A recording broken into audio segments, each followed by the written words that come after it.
Whether you are in the planning phase, working on budgets, or in the execution phase, forecasting end costs, the challenge is the same. How to predict uncertain future costs. Hi, my name is Gavin Halling and I am the founder of Risk Tools. I have spent most of my working life in projects and managing cost uncertainty has always been a focus. I anticipate the same holds true for you. Although not widely appreciated, project cost uncertainty arises in three distinct areas.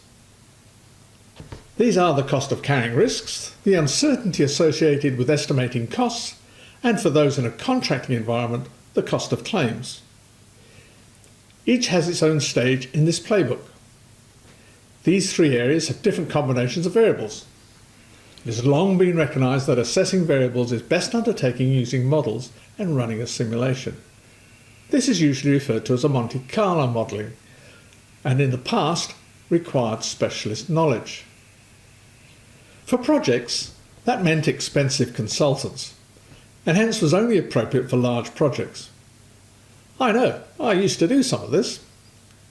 It occurred to me that if the models were pre-built, so all a project team had to do was manage data, then not only would it be much more efficient, but it would open the door for anyone to use on their project. Fortunately, the three areas of project cost uncertainty use different combinations of two variables, probability and a numeric value that fits within a range. So let's delve into a little bit of theory. We all know a risk is something that may happen. In a qualitative sense, it is usually given a likelihood. This in turn can be converted into a probability, hence a risk assessed as possible might equate to a 60% probability. That means the risk will be valid for 60% of the time and invalid, and hence ignored, 40% of the time. Numeric values, such as the rate used for an item in a cost estimate, will have an expected value which we label most likely. The actual value will tend to be a little different from this most likely value and be bounded by upper and lower amounts referred to as a best case and worst case. The value selected needs to be weighted towards the most likely. We use a triangular distribution. There will be numerous risks, estimate line items and claims, each of which will have their own specific values. The model for each of these has been built so all a project team has to do is add their unique values and then run a simulation. So how does a simulation work? Let's start with a single item which has been given a most likely value bounded by best and worst case values. A value for the first item is selected at random between the best and worst case, but weighted based on the area of the triangle. A similar process is used for the second item. This is then repeated for all items and the output or total recorded. This completes the first iteration. The second iteration is then run and a new total derived. The number of iterations may be selected, but normally 1,000 is sufficient to provide a stable result. The simulation provides an input report and two others, the first of which is a histogram. This has several elements. The red vertical bars represent the number of times a particular total was derived. The totals are shown on the x-axis. These totals may be progressively added together to form a cumulative curve, the blue line in this diagram. The midpoint value, i.e. where there are as many values above as below, is called the P50. Similarly, other P levels may be derived. In this example, P40, 40% of values are below and 60% above, and the P60 are shown. The question then arises, how do P levels assist management? I'll get back to that shortly. Before doing so, let's look at the next report, a tornado diagram. This shows which items have the greatest effect on the bottom line. A review and update of these top items will normally reduce the P50 value, as gaining more information should reduce uncertainty.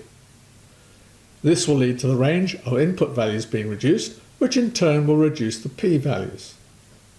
So the tornado diagram really helps with prioritizing what items to work on next. There is one last bit of theory to address. We use a triangular distribution to provide weighting towards the most likely value. Although some purists suggest different distributions are more appropriate, it immediately increases complexity, and testing has shown results are not significantly different. A far more important factor is what to do with the results. Using P-levels to assist management depends on a few aspects. For risks, the P-level will depend on factors such as the point in a project's timeline, such as approval gates, more on this at stage 5, project type, IT or infrastructure, leading edge versus business as usual, size, business impact.